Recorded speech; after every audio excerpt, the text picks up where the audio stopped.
innahu min Sulaiman.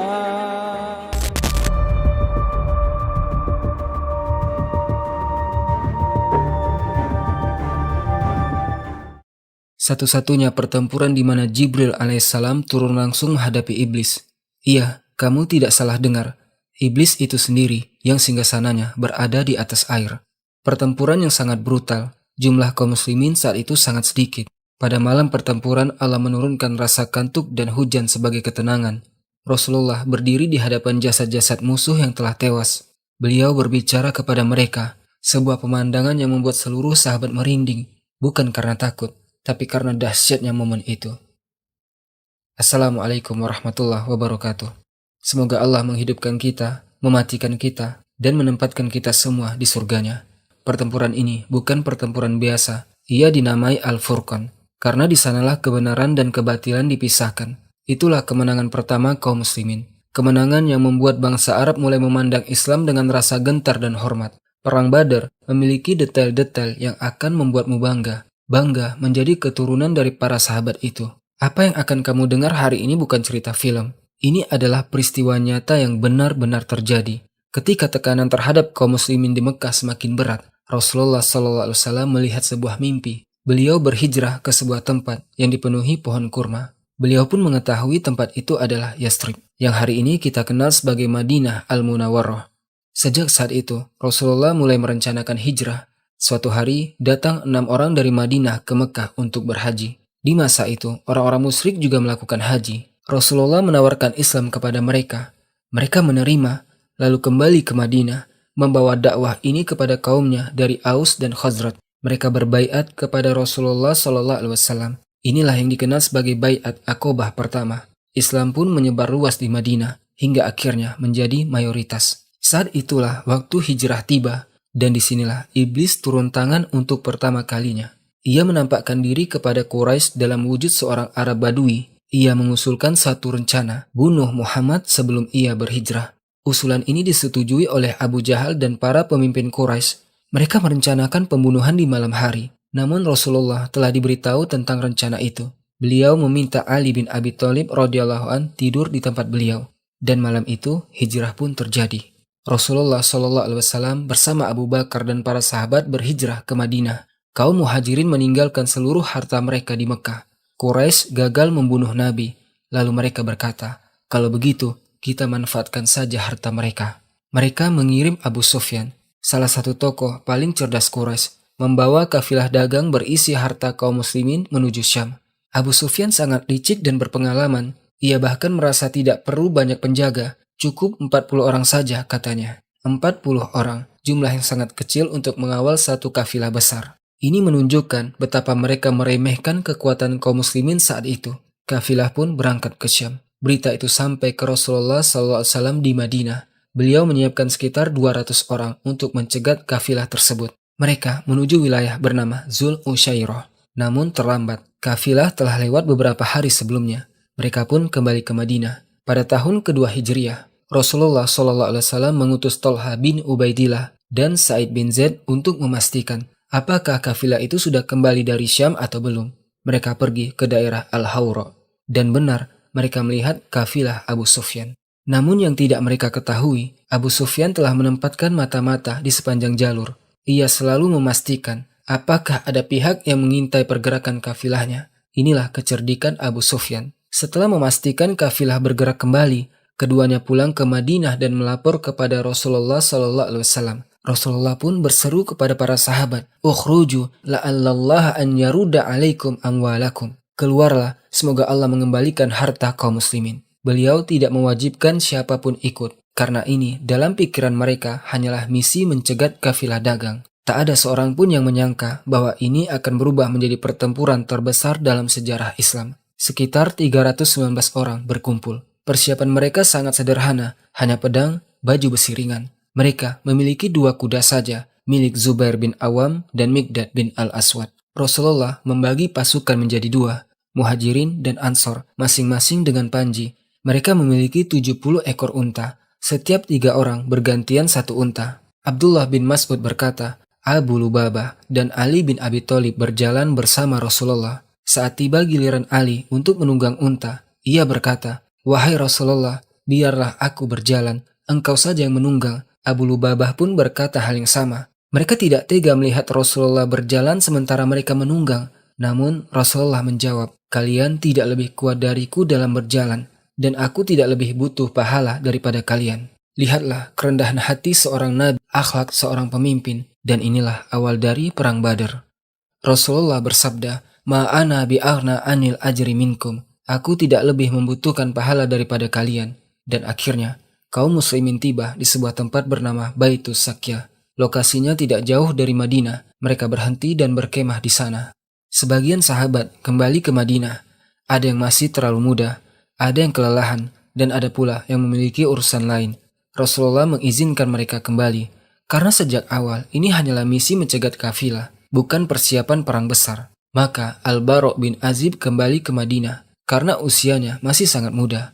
Bersamanya seorang pemuda lain bernama Abdullah bin Amr, mereka semua masih belia.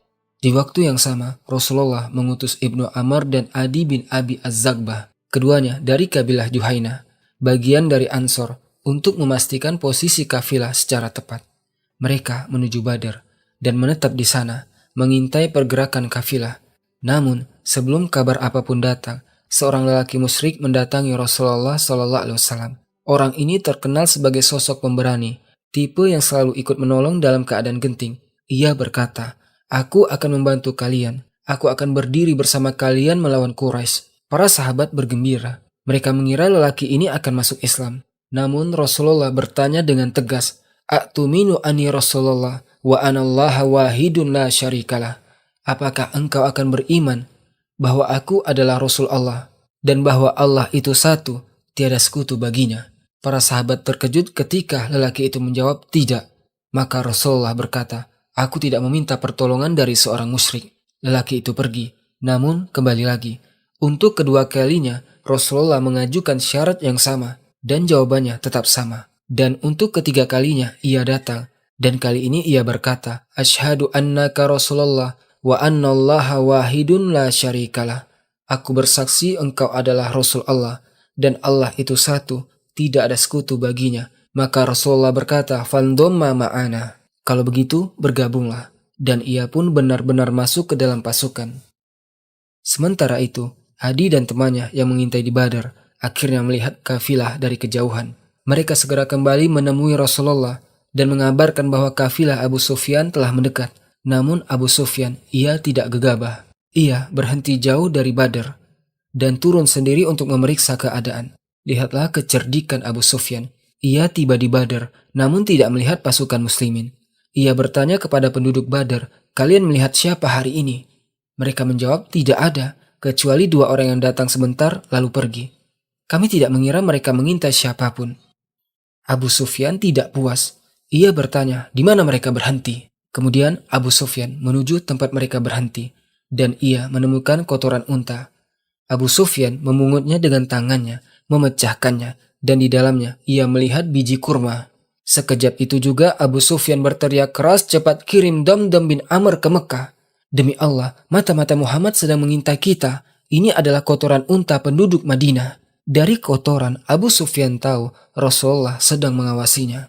Ia pun segera mengalihkan jalur kafilah menuju wilayah pesisir dan menyelamatkan harta itu. Sementara itu, Damdam bin Amr melaju ke Mekah. Sebelum masuk kota, ia memotong telinganya dengan belati, hingga darah membasahi wajahnya. Pakaiannya ia sobek-sobek, ia menaiki kudanya dari arah belakang, tanda minta pertolongan darurat di tradisi Arab. Ia masuk ke Mekah sambil berteriak, "Muhammad menghadang kafilah, Muhammad menyerang harta kalian." Padahal Rasulullah belum melakukan apa-apa. Ini hanyalah drama dan tipu daya Damdam. Suara itu terdengar oleh Abu Jahal.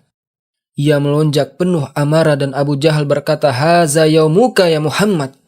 Ini hari pembalasanmu wahai Muhammad. "Wallahi la narji'u hatta na'tiya bi ra'sik." Demi Allah, kata Abu Jahal, kita tidak akan kembali kecuali membawa kepala Muhammad. Genderang perang ditabuh. Suara para penyanyi perang terdengar. Quraisy menyiapkan 1.300 pasukan, lengkap dengan senjata. Mereka membawa 600 baju zirah. Bayangkan, mereka benar-benar bertekad tidak akan pulang tanpa kepala Muhammad SAW. Namun Abu Sufyan setelah keluar dari zona bahaya, ia mengirim utusan ke Mekah. Kafilah telah selamat, semua aman, tidak ada ancaman. Tetapi para pemimpin Quraisy menolak untuk mundur. Darah-darah mereka sudah mendidih, terutama Abu Jahal. Ini aib kalau kita mundur. Kesombongan menutup mata mereka. Dan saat itu mereka mendapat kabar Muhammad hanya membawa 300 orang. 300 orang melawan kita, kata Abu Jahal. Lalu kita pulang? Tidak. Genderang perang sudah ditabuh. Kita tidak akan kembali kecuali membawa kepala Muhammad. Mereka memiliki 100 kuda perang. Dan dalam peperangan, kavaleri adalah tulang punggung kekuatan. Mereka juga membawa 100 unta, lengkap, siap perang. Di sisi lain, Rasulullah telah tiba di Badr, dan di sanalah kabar itu sampai. Misi ini telah berubah, bukan lagi sekedar mencegat kafilah. Ini adalah perang besar. Para sahabat sangat tegang, semua tahu jumlah musuh sangat besar. Mereka tidak berangkat dengan persiapan perang. Di tengah perjalanan, karena tekanan dan rasa cemas, mereka memakan buah-buahan liar yang mereka temui hingga perut mereka sakit. Saat tiba di Badar, terdapat sebuah sumur. Seorang pemuda berkulit hitam sedang menimba air darinya. Ia memberi minum pasukan Quraisy. Para sahabat menangkapnya dan bertanya, berapa jumlah Quraisy? Ia menjawab, mereka banyak, jumlahnya besar, dan kekuatannya dahsyat. Para sahabat tidak suka jawaban itu. Mereka memukulnya. Ditanya lagi, jawabannya tetap sama. Mereka semakin memukulnya hingga ia dibawa menghadap Rasulullah SAW. Rasulullah menjawab dengan tenang, berapa jumlah mereka? Ia menjawab, jumlahnya banyak wahai Muhammad dan kekuatan mereka sangat besar. Rasulullah tidak memaksanya. Beliau hanya bertanya satu hal. Setiap hari berapa ekor unta yang mereka sembelih? Ia menjawab, kadang 10. Rasulullah pun berkata, berarti mereka sekitar 1000 orang. Para sahabat terkejut. Wahai Rasulullah, bagaimana bisa setiap unta untuk 100 orang? Lihatlah kecerdasan dan ketenangan Nabi Sallallahu Alaihi Wasallam. Dan memang benar, jumlah mereka 1000 pasukan.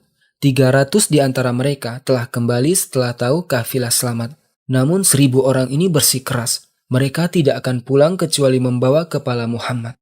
Tiba-tiba, petir menyambar, guntur menggelegar, hujan turun deras tanpa peringatan. Para sahabat berkumpul di bawah pepohonan, takut, tegang. Di tengah hujan, Rasulullah berdiri, mengangkat kedua tangannya ke langit. Beliau berdoa, ya Allah, tolonglah kami. Ya Allah, jika pasukan kecil ini binasa, maka Engkau tidak akan lagi disembah di muka bumi.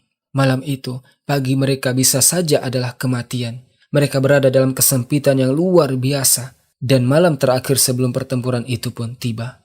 Hujan masih terus turun membasahi para sahabat. Di tengah kondisi itu, Rasulullah bermusyawarah dengan mereka. Para sahabat berkata dengan suara penuh keyakinan, demi Allah wahai Rasulullah, seandainya engkau membawa kami menyeberangi lautan, kami akan menyeberang bersamamu.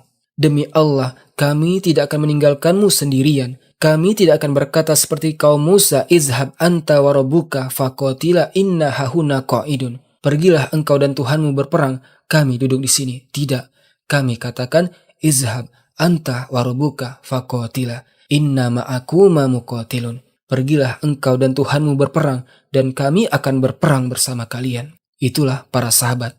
Lalu Hubbab bin Al-Munzir mengajukan sebuah pendapat yang luar biasa cerdas. Ia berkata, wahai Rasulullah, di Badr ada banyak sumur. Bagaimana kalau semua sumur kita timbun, kecuali satu sumur yang dekat dengan kita? Lalu kita maju dengan pasukan, menjadikan sumur itu di belakang kita. Mereka akan kehausan, tidak menemukan air, dan terpaksa berperang demi air. Sedangkan kita berperang demi risalah, dan kita minum dari sumur ini. Rasulullah menjawab, na'am, haza ar-ra'yu shawab. Pendapat ini tepat, dan beliau menerima saran tersebut. Sumur-sumur pun ditimbun, kecuali satu.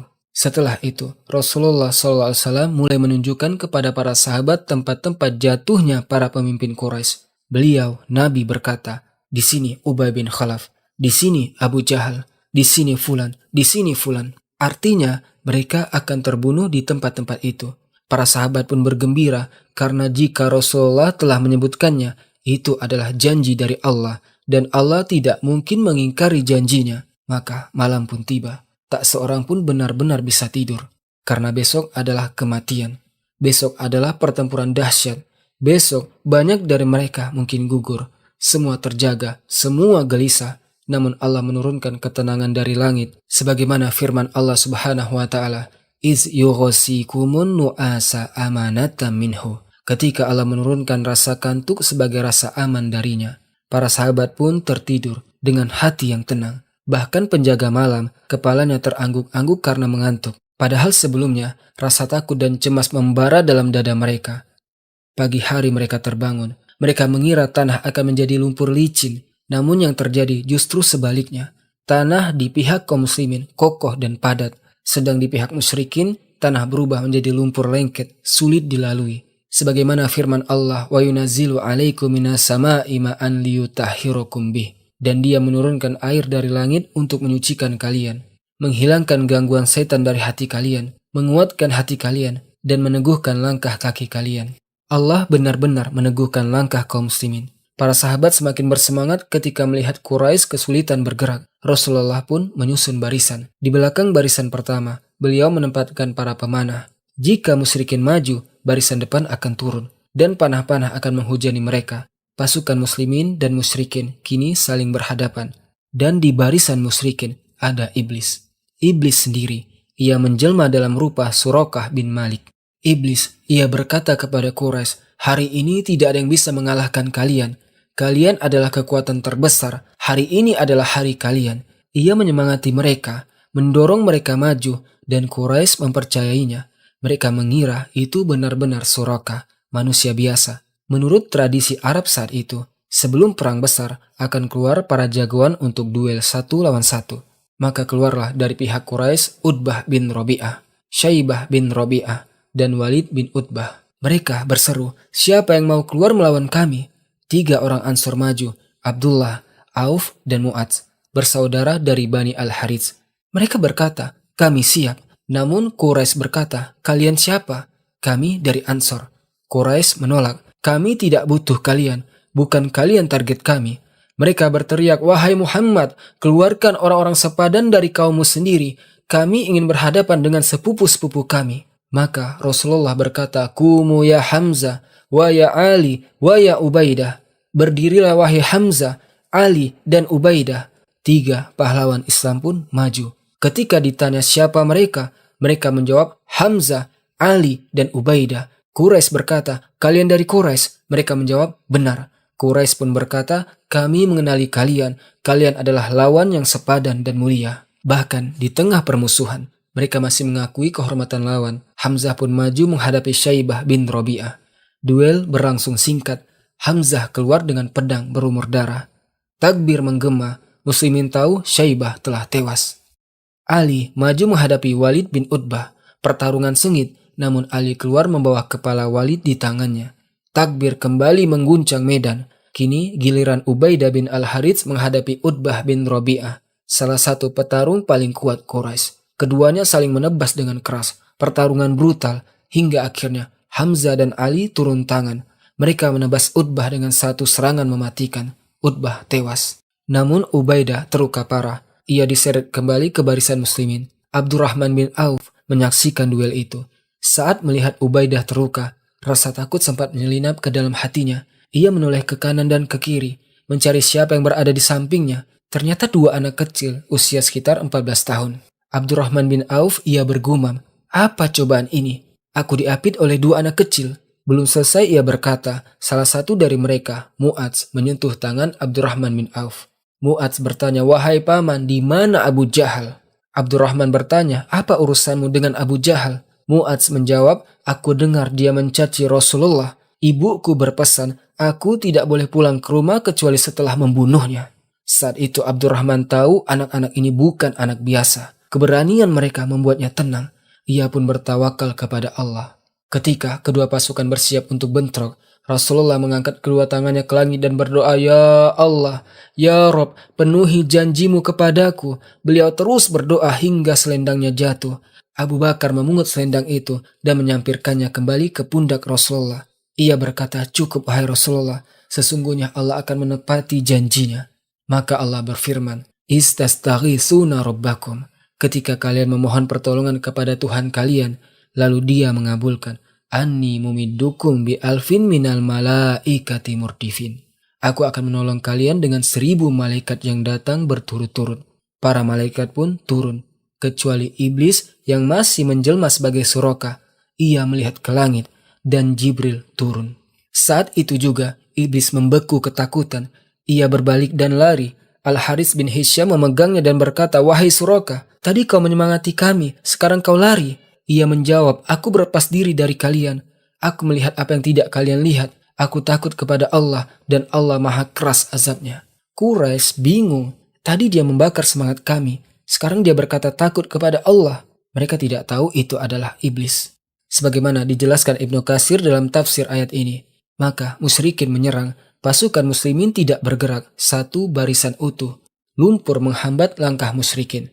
Ketika mereka mendekat, barisan depan muslimin turun. Para pemanah melepaskan anak panah. Barisan Quraisy kacau dan serangan pertama pun dimulai. Kebiasaan mereka memang seperti itu. Menyerang lalu mundur. Menyerang lagi lalu mundur. Serangan kedua kali, kaum muslimin tetap kokoh. Mereka bertempur dan terus bertempur hingga nafas terakhir. Pasukan musyrikin mulai sangat kelelahan.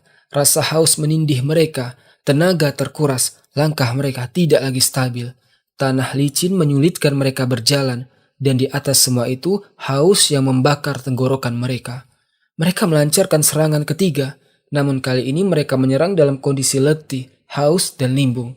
Ketika mereka mundur dari serangan kedua, kaum muslimin justru mengejar. Rasulullah bertakbir dengan suara lantang, "Fakabbaru Rasulullah bisautin alin, ijumu alaihim fakad wahanu." Serang mereka, kata Nabi, sungguh mereka telah melemah. Maka kaum muslimin terus menyerang dan para malaikat bertempur bersama mereka.